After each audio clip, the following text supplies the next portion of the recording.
Good morning. It's great to be here, and I'm just humbled and just honored to be able to share here today. Hope you can hear me well here. And we're going to be sharing some best practices that we've implemented within our organization starting 23 years ago to become a faith-based company, a faith-based publicly traded company. But I want to start off when I was in my early 30s about what not to do. Because I have a little experience too of seeing both sides, a very secular, a very selfish leadership oriented culture when I was 32 years old. That was 5 years ago when I was 32, by the way. No, it was over 30 years ago. But when I was 32 years of age, I was divisional president of a Fortune 500 company, number 56 on the Fortune 500, one of the largest companies in the world, known as ADM. Archer Daniels Midland, a great company with 30,000 hardworking people, but it had 4 bad apples at the top, and I was one of those. We had a 75-year-old CEO. We had a 69-year-old president, and I was divisional president and corporate vice president of the company. I was number 4 ranked executive at age 32. I had my own jet for 8 years, my own Falcon 50. I bought the CEO's home my first month working there. He gave me a startup bonus my 3rd week of work to put a down payment on his home. We probably should have went to prison just for that, how some of that happened. And I bought his home, a 13,000 square foot house, 8-car garage, horse riding stables where your kids could ride in a heated arena inside during the wintertime in Illinois, central Illinois and Decatur, Illinois, where ADM's headquarters are. And basically the best way to put it is I was Justin Bieber before Justin Bieber. And I thought I was Justin Bieber back then, to have a jet and a mansion and making $2 or $3 million a year and bonuses and stock options. Keep in mind, this is 1989, $2 or $3 million a year with the base salary, stock options, bonuses. And boy, I became addicted to that lifestyle. I wasn't a Christian during then. My wife became a Christian 10 years before me. She became a Christian at 30. We met in 7th grade and 8th grade, went to our high school proms together, been married 43 years, which is a miracle in itself after everything I put them through. And she was a Christian, and she saw how I was buying Ferraris and Porsches and just filling that 8-car garage with cars and just all this selfishness and narcissism. And she's driving a 10-year-old Jeep, and I'm driving a $250,000 Ferrari. Back in 1989. I remember her asking me one day, and she said, "Mark, what are you doing with your life?" I said, "Ginger, we got a corporate jet. We live in a mansion. We got 8 cars. We can do whatever we want to do." I said, "If there's a heaven, this is it." And she said, "I can tell you, Mark, this is not heaven." She said, "You're on the wrong track. You don't spend any time with her, with our 3 children." And she said, I think Satan's got a hold of you. I really do." And she said, "And I think you got some things going on in the company that I can tell. I've known you since the 8th grade, Mark, and I can tell something's weighing on your shoulders. And there's some things you're not telling me." And I shared how I was being mentored to take over a price fixing scheme as part of moving up from divisional president to become the next COO. I was being groomed, not CEO, but COO. I was being groomed to go from number 4 executive to number 2 executive, since the 2 top executives were 69 and 75. And I was 32, so I was being mentored to take over this price fixing scheme. And I shared those details with her. She said she was going to pray about it. She came back 2 hours later, and she said God led her to turn me into the FBI. She said, "Mark, you're involved with a massive fraud that includes a theft of $1 billion a year that had been going on for 12 years in a row." I was involved for about 7 months, so it was going on 12 years before I even joined the company. But once I was with the company a couple of years, they saw me as part of the family, and they started grooming me to eventually take over this international cartel of food additives that would go into all your foods. You buy a Kellogg's cereal, Pillsbury, Kraft, about any of those foods would have ingredients from ADM in it. And she was really troubled by it. God told her to turn me into the FBI. She said, "Mark, you're going to go to prison. I'm going to stay with you." So she turned me in that day. We spent 4 hours with the FBI. I don't know how many of you ever went to the FBI and told them you're stealing $1 billion a year, but it is an interesting reaction.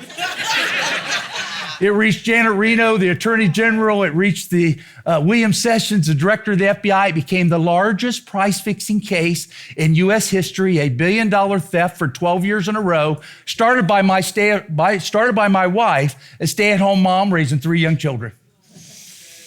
And that's the difference between a whistleblower and an informant. A whistleblower is someone that does the right thing and sacrifices everything, which is my wife, Ginger. She said she'd rather be homeless than live in a home with illegal activity.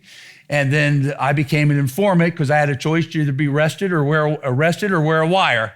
So I ended up wearing a wire for the FBI for 3 years, 10 hours a day for 3 years, and almost 30 people went to prison in the largest price-fixing case in history. 4 people just from ADM itself, including the top leaders and including myself. So I've seen selfish leadership, and I've seen it firsthand. They gave me an offer of 6 months in federal prison, a plea agreement, a deal of a lifetime for all the help that I've given them, and wearing a wire for 3 years. My wife begged me to sign that 6-month sentence, and I looked at her and I said, Ginger, you're the reason I'm in this mess in the first place. I'm going to do the opposite you want me to do. Fired the lawyer who recommended it, fought in the courts for 3 years and got 8.5 years instead. And I would have had a 6-month sentence. I then pulled my car in the garage and tried to take my own life. I was helpless and hopeless at that point. And I went to prison. I showed up in prison, had 8.5 years ago. I showed up at age 40, was going to be getting out at age 49. And a man, 2 different gentlemen, one named Ian Howells read about me from the pharmaceutical industry. Another one, Chuck Colson, who was White House counsel for President Nixon, read about me. He showed up my second week of prison, and these 2 gentlemen discipled me, mentored me, this time not about price fixing, but about God and about Jesus. And I became a Christian my first year in prison, and it changed my life forever at age 40. And that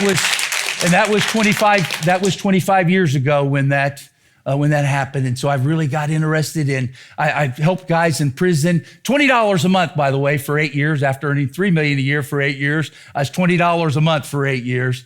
And I tell you, it was the best thing in the world that ever happened to me. I became a free man in prison.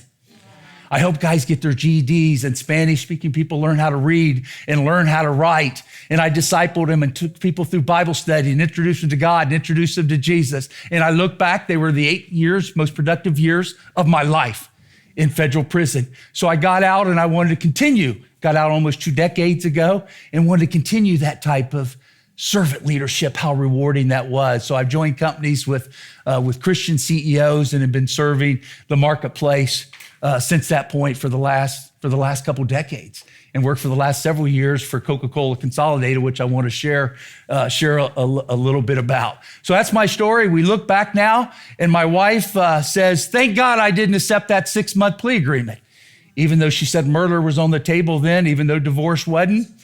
And she said, thank God I didn't accept it, because if I had a 6-month sentence, I would have never listened to Chuck Colson and Ian House, and I would have came out the same greedy man that I went in. So God, I needed to be broken, and I needed all those worldly distractions out of the way. And 8 years of prison will break you and will take those worldly distractions out of the way. So looking back at that brokenness, we thank God for it. I want to share about some best practices, what I've learned in this 25-year journey, been involved with faith-based companies for the last couple decades. And I want to share about some best practices, how to become a purpose-driven company. So we're going to share a little bit about that. We think you have to go to the Bible. Make sure these slides are going. And we think the best instruction manual, as you know, is the Bible itself. Is our work important to God? Is a good place to start. Does God even talk about work? I just want to say a couple things about that. Our work is very important to God. Matter of fact, there is no better place for ministry than the workplace. As you probably know, a decade plus ago, even Billy Graham said the next revival will be in the marketplace. And by all of you here, you can see that occurring. It is going to be in the marketplace. Companies want to be purpose-driven. Companies want to be business's mission. And that's why all of you are here, to be equipped to do that. But the Bible is clear about that too, that there's no better place for ministry than the marketplace itself. For example, what does God say about work? What is the first thing that God did when he created man? The very first thing that God did when he created Adam, he put him to work. He put him in the Garden of Eden to maintain it, to cultivate it. Genesis 2:15 that I have there on a slide. The Lord put Adam there to work. And then when he created Eve, he put her in the the Garden of Eden, to give that sense of community. So work is important. Work is important. Think about where is the best place to meet people that don't know God, they don't go to church yet, is the workplace. So it's important to see our workplace, the marketplace, as a ministry. How about Jesus? What can we learn from Jesus about the marketplace? Did you know, and I learned this from Chuck Colson when he started discipling me at age 40, and he became like a father to me and had a tremendous impact on my life. He died 10 years ago, and I miss him so much today because he just had such a tremendous impact on my life. And I learned this through him, but you can Google it and you can see this is sourced, what I'm going to share with you. Jesus is in 132 public appearances in Scripture, 132. Did you know 122 of those, 92% of Jesus's public appearances were in the marketplace? I mean, Jesus showed us there's no better place for ministry than work. 92% of the time, he was not at the synagogue or the temple. He was in the marketplace. He went where the lost were. He went where the people are. There's no better place to reach that are hopeless and helpless than the marketplace itself. Just like Chuck Colson and Ian Howes reaching out to me those 25 years ago. What about the 12 disciples? Where did Jesus choose those from? You know, all 12 of those were regular people like us. They were from the marketplace, fishermen, tax collector, doctors. They all were in the marketplace. Well, after Jesus discipled them for 3 years, where'd they go back to? They went back to the marketplace. But Peter's out on that Sea of Galilee and doing things a little different. He's fishing for fish to make a living, to put food on the table and a roof over his head, but he's also sharing the gospel and sharing the truth and sharing about Jesus, a fisher of men.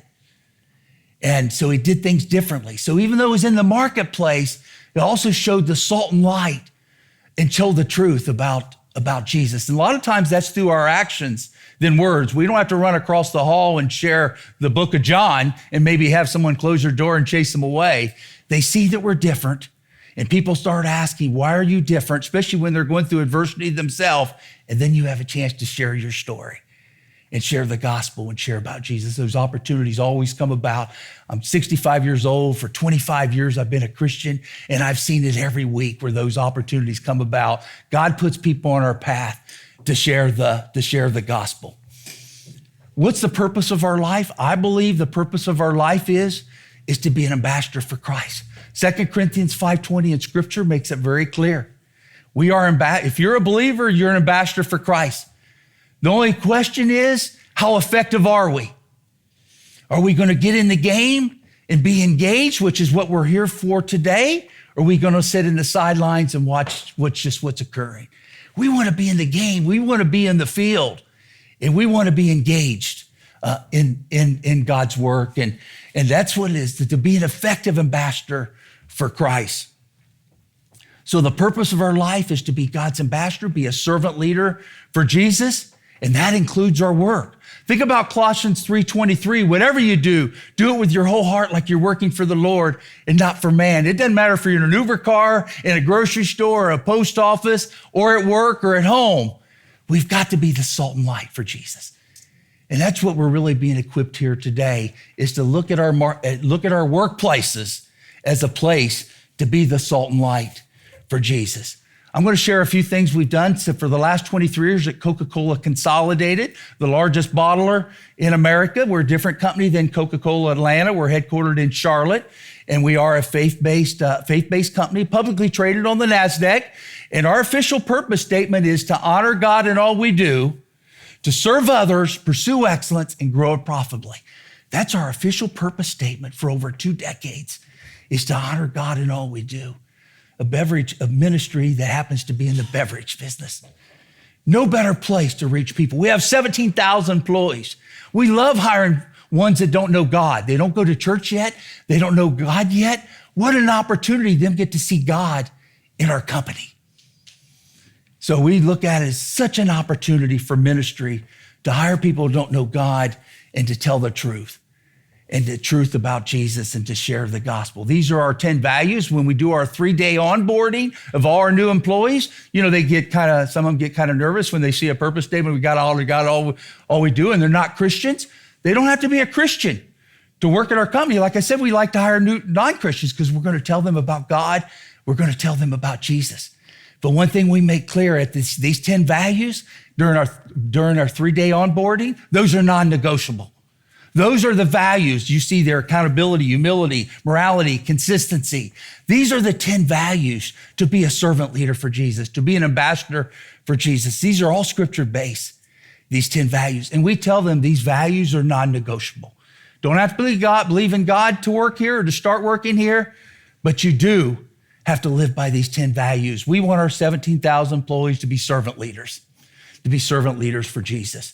Some of the best practices that we've done the last 23 years that have greatly impacted our company, changed our retention rates, changed our amount of absenteeism, where people come to work, they bring their whole self to work. Even in our engagement surveys, some non-Christians will say, hey, I'm not a Christian, but I love this environment. An environment where I have a supervisor that cares about me, that I have a company that cares about me. So that's where you show the salt and light. And a lot of those become Christians. In 2021, 644 non-Christians became Christians in our company. Wow. That's the number we like celebrating, 644, which is almost double our average. I mean, that's how many publicly said they become Christians. Think how many that maybe don't go out and tell a chaplain in a plant. So there's probably even a larger number than that, but that's the number that publicly gave their life to Christ. Such an opportunity. Some best practices: to have God in your purpose statement. It doesn't have to be to honor God in all you do to be our same purpose statement, but to have God somewhere central in the purpose statement is a best practice. Chaplaincy. We have 102 plant sites. We have a chaplain in every plant. We find chaplaincy. We've had chaplaincy using Corporate Chaplains America for 23 years. That's had a huge impact on our company. We've increased our giving tremendously higher than most publicly traded companies in our giving. And a lot of publicly traded companies don't give anything where Jesus is in the middle. We give mostly to nonprofits and ministries where Jesus is in the center. So it's changed our giving. We have a rapid response team. Matter of fact, our CEO spoke here last night at the dinner. He's now in Fort Myers, helped rebuild building houses with our rapid response team. We have a rapid response team we built to go out and do God's work in our communities and be engaged in our communities. So we find that a best practice. Prayer groups and Bible studies. We have over 100 prayer groups and Bible studies. We find that to be a best practice. I mean, it's just changed our company. One of our prayer calls recently, we had over 400 people on the call just recently. 16 prayer groups I lead myself within the company. Tremendous impact having prayer groups and Bible studies. Leads training, which is scripture-based. L for listen, as we take our employees, starting with our leadership and eventually to get to our 17,000 employees. L for listen. We want our employees to listen well. E for empathy. We want our employees to care and have tremendous empathy. A for advocate. We want our supervisor to be an advocate for their employees. D for develop. We want our supervisors to help their employees develop. And S for self-reflection and prayer. To pray on the weekend what you wish you would have done differently and do it differently on Monday. That's the self-reflection part. We call that leads training. That's the training that we take our leadership and our employees through. Listen, empathy, advocate, develop, and self-reflection. Radical mentoring. It's a faith-based mentoring program developed by Reggie Campbell. We've been doing that for 11 years in our company. I lead one of those radical mentoring groups myself. 1 mentor and 8 mentees, where you help them get to know God and especially help them grow in their faith, the ones that are young Christians. Help them further along in their faith, where they become mentors to others and help disciple others in the company. We want 17,000 servant leaders is our vision of our company. We have an event called T-Factor. T-Factor is transform workplace cultures around the world for good, for God, and for growth. And T-Factor, each quarter, we bring in about 300 leaders virtually. If you have any interest, I'm here all day, happy to give you a card, happy to invite you. But we share in detail what I just shared a minute ago for some of these best practices. Love to invite you. Like I said, give me a card if you come up and see me sometime during the day, and love to invite you to a future event where we go in more detail, where our CEO shares, our lawyers share how it's all legal, and we share this detail over a 4-hour virtual event, 4.5-hour virtual event about some best practices that have greatly impacted and transformed our workplace culture. Thank you for being here. Thank you for being here today. It's great to be able to share, and God bless all of you. Thank you very much.